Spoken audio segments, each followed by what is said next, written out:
Hello guys, तो आप सबका स्वागत है मेरे यूट्यूब चैनल में। तो हम एनालिसिस करेंगे निफ्टी और बैंक निफ्टी का, और स्टार्ट करेंगे बैंक निफ्टी के साथ।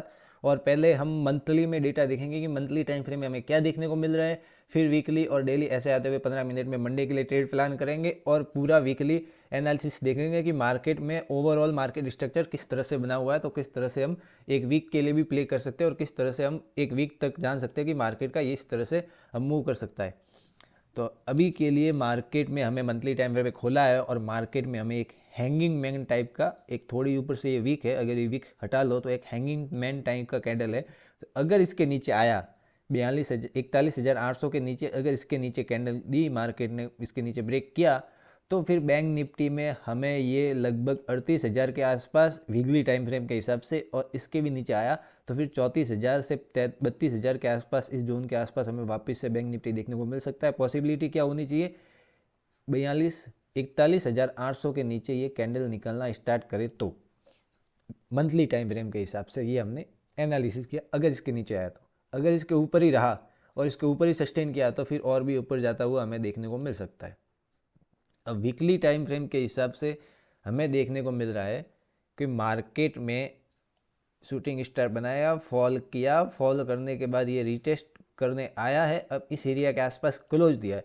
अगर मार्केट में यहाँ से वापस से गिरना स्टार्ट हो जाता है तो मार्केट इस लो के आसपास आने के बाद हम देखेंगे, अगर इस लो को ब्रेक कर दिया तो वीकली टाइम फ्रेम के हिसाब से भी हमें सेलिंग देखने को मिलेगी, और मार्केट में एक अच्छा खासा 2 से 3 हज़ार पॉइंट का फॉल देखने को मिलेगा आने वाले वीक के लिए।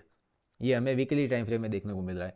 और अगर बाई चांस ये इसके ऊपर निकल गया, जो कि है 42,400 से 600 का लेवल, इसके ऊपर निकल गया तो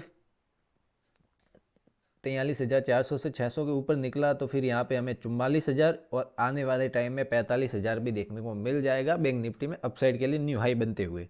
पॉसिबिलिटी क्या होनी चाहिए? इसके ऊपर निकलना चाहिए, एक दिन कैंडल क्लोज होनी चाहिए इसके ऊपर। अब आ जाते हैं डेली टाइम फ्रेम के हिसाब से। डेली टाइम फ्रेम में देखने को मिल रहा है कि मार्केट में अभी के लिए लोअर लोअर लोअर हाई का फॉर्मेशन है, मार्केट में इसके ऊपर नहीं गया है, और इसका रिटेस्ट देने के बाद वापस से डाउन साइड देखने को मिल रहा है। अब अगर क्या कहते हैं, ये 78 पॉइंट गैप डाउन देख, अगर यहाँ पे गैप डाउन देखने को मिला और इसके नीचे गैप डाउन देखने के बाद यहाँ पे थोड़ा कंसोलिडेट होकर और नीचे आ गया तो मार्केट यहाँ पे फिर और डाउन साइड देखने को मिल सकता है। और अगर ये डेटा साइडवेज होने के बाद अगर वापस अपसाइड जा रहा है तो और भी अपसाइड मोमेंटम देखने को मिल सकता है। और कुछ लोग यहाँ पे हमें एक हेड एंड शोल्डर टाइप का पैटर्न भी देखने को मिल रहा है, और लोग यहाँ पे सोचेंगे कि नहीं मार्केट यहाँ पे तो सुपर बुलिश हो जाएगा, हेड एंड शोल्डर का ब्रेकआउट होगा।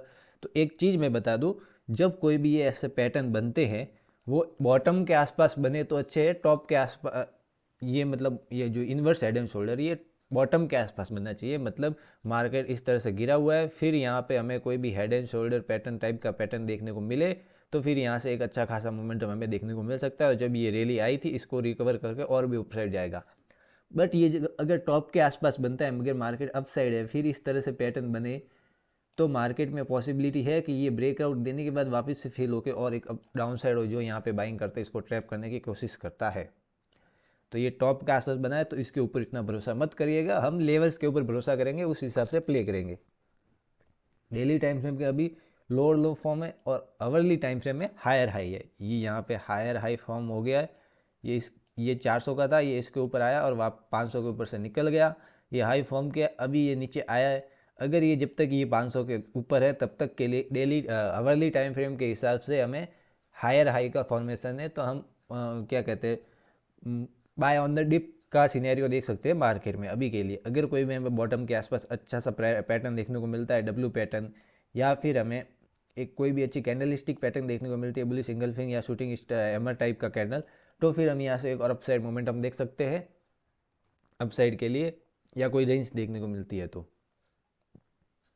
और अगर इसके नीचे निकला, और पॉसिबिलिटी ये है कि अगर ये साइडवेज खुलने के बाद अगर यहाँ से निकल रहा है तो फिर हमें इसके ऊपर निकलते ही हमें एक बाइंग देखने को मिल जाएंगी, और हमारा टारगेट इसका हाई होगा। इसके ऊपर निकला तो 43,600 के आसपास भी हमें देखने को मिल जाएगा मार्केट।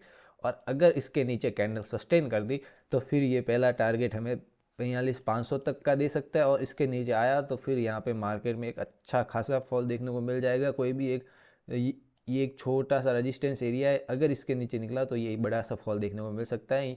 ये एक मेन सपोर्ट होगा, इसके नीचे निकलते ही एक बड़ा फॉल की एक्सपेक्टेशन कर सकते हैं मार्केट में। अब आ जाते हैं 15 मिनट टाइम फ्रेम के हिसाब से, और 15 मिनट में ये मैंने लेवल्स बनाए हुए पहले से ही मार्केट में। तो अगर कल के दिन बैंक निफ्टी ये डेटा साइडवेज हो जाता है और इस रेंज के ऊपर खुल जाता है, मतलब 42,970 के ऊपर अगर खुल जाता है, तो मार्केट में यहाँ पे हमें एक अपसाइड मोमेंटम देखने की पॉसिबिलिटी ज़्यादा होगी डाउन साइड के बजाय। अगर इसके ऊपर खुलते ही सस्टेन कर गया तो मार्केट यहाँ खुलने के बाद अगर ये इस एरिया के आसपास आने के बाद 15-20 मिनट या आधा घंटा इस एरिया के आसपास रुक जाता है, खुलने के बाद यहाँ से थोड़ा ऊपर जाए 15-20 मिनट यहाँ रुकने के बाद अगर इसको ब्रेक किया 43,190 का लेवल, तो फिर हमें 43,416 के आसपास बैंक निफ्टी अपसाइड के लिए 200 पॉइंट का टारगेट हमें देखने को मिल जाएगा। और अगर इसको भी ब्रेक किया तो फिर 43,600 के आसपास भी हमें बैंक निफ्टी अपसाइड देखने को मिल जाएगा। अगर पॉसिबिलिटी क्या ये इस एरिया के आसपास कंसोलिडेट होना चाहिए, इस एरिया के आसपास कंसोलिडेट हुआ तो फिर यहाँ पे एक नया हाई बनता हुआ हमें देखने को मिल जाएगा बैंक निफ्टी में, न्यू हाई 43,600 के आसपास। और बाई चांस ये खुलने के बाद अगर डाउन साइड आ गया, इस एरिया के आसपास खुला और खुलने के बाद 42,970 के नीचे कैंडल क्लोज दे दी हमें 15 मिनट की, तो हम क्या करेंगे, तो हम वेट करेंगे यहाँ पे एक थोड़ा सा पुल बैक होने का या फिर एक छोटी सी 5 में ग्रीन कैंडल बनने की, जिससे कि हमें एक छोटा एसएल मिले, क्योंकि ये खुलते ही ब्रेक करेगा तो यहाँ पे कैंडल बड़ी हो जाएगी और हमें एसएल लगाने का नहीं मिलेगा। और इस तरह से ये एक वॉलेटाइल मोमेंटम देखने को मिल सकता है और मार्केट यहाँ पे फिर एसएल हंटिंग देखने को मिल सकती है। तो बेस्ट पॉसिबिलिटी रहेगी यहाँ पे खुलने के बाद नीचे आए, एक रिटेस्ट रिटेस्ट देने के बाद यहाँ पे कोई रिजेक्शन कैंडल बने और यहाँ से फिर हम 42,770 के आसपास तक का पहला टारगेट लेंगे। अगर इसके नीचे 15 मिनट की कैंडल क्लोज देती है तो फिर हम 42,530 के आसपास तक का टारगेट देख सकते हैं। और इस जोन के नीचे अगर 15 मिनट की अगर इस एरिया के आसपास आने के बाद एक आधा घंटा रुकने के बाद अगर इसको ब्रेक दिया तो फिर यहाँ से हमें 42,270 और 42,000 के आसपास भी हमें बैंक निफ्टी डाउन साइड देखने को मिल जाएगा और यहाँ से एक अच्छा खासा ट्रेंडिंग मार्केट देखने को मिल सकता है। तो इस तरह से डाउन साइड के लिए प्ले करेंगे। अब गैप डाउन में हो गए तो क्या करना है, सिंपली अगर ये गैप डाउन ही रहता है मार्केट और एरिया के आसपास खुल जाता है, मतलब इस एरिया के आसपास खुल जाता है जहाँ इसका लो बनाया था, इस एरिया के आसपास खुल गया, तो यहाँ पे हम वेट करेंगे। अगर मार्केट यहाँ पे डाउन आने के बाद अगर इसको ब्रेक करा है तो हम एंट्री नहीं लेंगे। ये डाउन आया, इसका रीटेस्ट लेगा, रीटेस्ट लेने के बाद अगर यहाँ पे कोई रिजेक्शन कैंडल देखने को मिले तो फिर हम यहाँ पे एक 42,500 तक का टारगेट लेंगे। अगर इस एरिया के आसपास आने के बाद ये वापस से अपसाइड निकल जा रहा है तो फिर हम यहाँ पे एक फेक ब्रेकआउट में अपसाइड के लिए मोमेंटम देख सकते हैं। और अगर खुलने के बाद डायरेक्ट अपसाइड आ रहा है और गैप फिल एरिया के आसपास से रिजेक्शन ले रहा है, तब भी हम एक डाउन साइड के लिए एंट्री देख सकते हैं। मार्केट में हमें प्राइस एक्शन के हिसाब से चलना पड़ता है कि मार्केट क्या कहना चाहता है, उस मोमेंटम के हिसाब से हमें ट्रेड लेना पड़ता है। तो ये 3 पॉसिबिलिटी हो सकती है गैप डाउन के अंदर। और डायरेक्ट नीचे जा रहा है तो फिर हम अवॉइड करेंगे, क्योंकि यहाँ पे स्टॉप लॉस रखने की जगह नहीं होगी हमारे पास। अब गैप अप खुलने पे क्या करना है, अगर सिंपली गैप अप खुल गया इस एरिया के आसपास तो यहाँ पे खुलते अगर इसको ब्रेक कर रहा है तो हम एंट्री नहीं सोचेंगे या हम वेट करेंगे। अगर गैप अप खुलने के बाद यहाँ पे कोई भी कैंडल बनने के बाद रिटेस्ट देने के बाद अगर यहाँ पे ग्रीन कैंडल बनी तो फिर हम यहाँ पे एक एंट्री देख सकते हैं मार्केट में। या फिर गैप अप खुलने के बाद यहाँ पे थोड़ा सा कंसोलिडेट होने के बाद आधा घंटा रुकने के बाद अगर इसको ब्रेक दिया तो फिर हम यहाँ पे एक अपसाइड के लिए मोमेंटम देख सकते हैं और 43,400 तक का टारगेट हमें देखने को मिल जाएगा अपसाइड के लिए। तो ये था बैंक निफ्टी का एनालिसिस। अगर अब आ जाते हैं बैंक निफ्टी के बाद निफ्टी के ऊपर। निफ्टी में हमें मंथली टाइम फ्रेम के हिसाब से भी एक बियरिश पैटर्न दिख रहा है, जो कि है डार्क क्लाउड कवर। इसको हम डार्क क्लाउड कवर बोलते हैं क्योंकि ये जो बनी थी ग्रीन कैंडल, ये इसको पूरा सा कवर कर गया रेड कैंडल ने, मतलब इसके लिए तो अभी डार्क क्लाउड है। इसके ऊपर तो क्या कहते हैं, खतरा है। जो बायर्स यहाँ पे आए थे उनके लिए ये पूरा खतरा है, क्योंकि यहाँ पे इन्होंने पूरा सा सेलर ने ट्रैप कर दिया है। तो सिंपली अगर इसके नीचे निकला तो फिर 17,000 के आसपास हमें निफ्टी देखने को मिल सकता है और 1000 पॉइंट का फॉल आ जाएगा। और अगर इसके नीचे निकला तो फिर 16,000 या 15,000 के आसपास भी हमें निफ्टी आने वाले टाइम में देखने को मिल जाएगा मंथली टाइम ग्राफ के हिसाब से। और अगर इसके ऊपर सस्टेन किया तो फिर और स्लो एंड स्टडी थोड़ा साइडवेज होने के बाद फिर यहाँ पे एक अपसाइड वापस से ब्रेकआउट देखने को मिल जाएगा।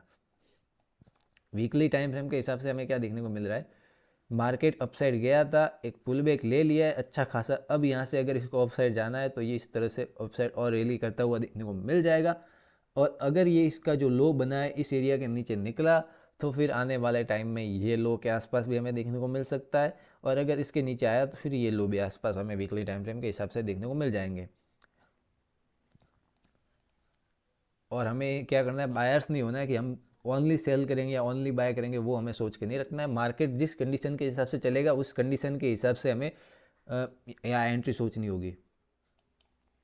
डेली टाइम फ्रेम के हिसाब से हम क्या कर सकते हैं, डेली टाइम फ्रेम के हमें दिख रहा है मार्केट यहाँ पे स्लो एंड स्टडी नीचे आया, अभी तक इसमें भी कोई हायर हाई फॉर्मेशन नहीं देखने को मिल रहा है। यहाँ से अगर ये नीचे आ रहा है, नीचे आ रहा है और इसके नीचे निकला 17,800 के नीचे, तो फिर हमें और नीचे आता हुआ निफ्टी देखने को मिल सकता है और लो अपनी फॉर्म कंटिन्यू करता रहेगा। अब आ जाते वर्ली टाइम फ्रेम के हिसाब से कि एक घंटे के टाइम फ्रेम में क्या देखने को मिल रहा है। घंटे के टाइम फ्रेम में हमें ज़रूर देखने को मिल रहा है कि यहाँ पे हमें एक हायर हाई का फॉर्मेशन देखने को मिल रहा है, बट ये इतने लो के आसपास आ चुका है, अपने 60% एरिया को कवर कर चुका है। तो अगर ये इसके नीचे निकलता है तो फिर हमें एक सेलिंग देखने को मिल सकती है 18,000 के आसपास, और इसके नीचे निकला तो फिर यहाँ पे ट्रेंड चेंज हो जाएगा और हमें 17,000 के 800 के आसपास 200 पॉइंट का मोमेंटम हमें निफ्टी में डाउन साइड देखने को मिल सकता है। अब आ जाते 15 मिनट में जो हमने लेवल्स बनाए उसके ऊपर थोड़ा डिस्कस कर लेते। निफ्टी में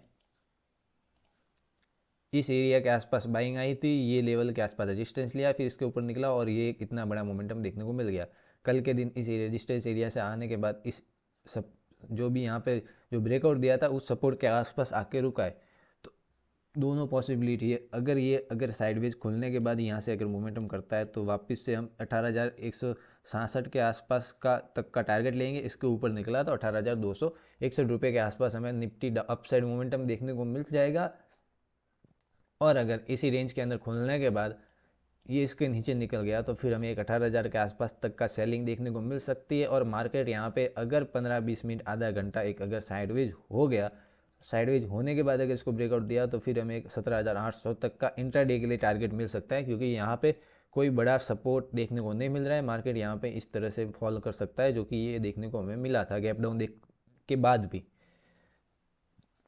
और अगर इस एरिया के आसपास रुकने के बाद मार्केट अपसाइड जा रहा है तो फिर यहाँ से कंटिन्यू वापस से रैली देखने को मिल सकती है।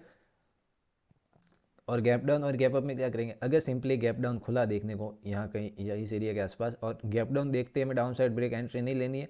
गैप डाउन देखने के मिलने के बाद अगर ये इस एरिया के आसपास खुलने के बाद इसके डाउन जाने के बाद एक रीटेस्ट देने के बाद अगर वापस से नीचे की साइड कर रहा है स्टार्ट, तो फिर हम एक डाउन साइड एंट्री देख सकते हैं। या फिर गैप डाउन देखने के बाद अगर अपसाइड जा रहा है, अपसाइड जाने के बाद गैप फिल के एरिया के आसपास से नीचे आने के बाद अगर डे लो ब्रेक करेगा तो फिर हम एक डाउन साइड एंट्री देखेंगे। ये दो पॉसिबिलिटी में डाउन साइड एंट्री देखेंगे, बाकी के लिए हम बाय ऑन द डिप का सिनेरियो देखेंगे। अगर ये इस एरिया के आसपास खुला, कोई भी ग्रीन कैंडल देखने को मिली छोटी, तो हम यहाँ पे गैप फिल तक की एंट्री देख सकते हैं। अगर इसके ऊपर निकला तो फिर हम इस लेवल के हिसाब से अपना टारगेट और अपसाइड ट्रेल करते हुए चलेंगे।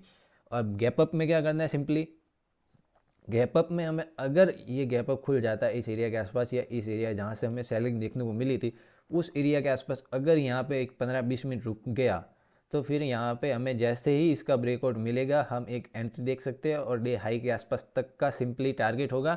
और इसके ऊपर निकला तो और भी ऊपर जाता हुआ हमें देखने को मिल सकता है निफ्टी के अंदर। और इसके ऊपर जाएगा तो एक बड़ा टारगेट हमारे अनलॉक होगा, तो उसके बीच में एक और टारगेट बना देता हूँ जिससे कि ये टारगेट 18,337 का टारगेट है। अगर यहाँ से ब्रेकआउट हुआ तो यहाँ तक का हमारा टारगेट होगा, इसके ऊपर गया तो और भी ऊपर जाता हुआ देखने को मिल जाएगा।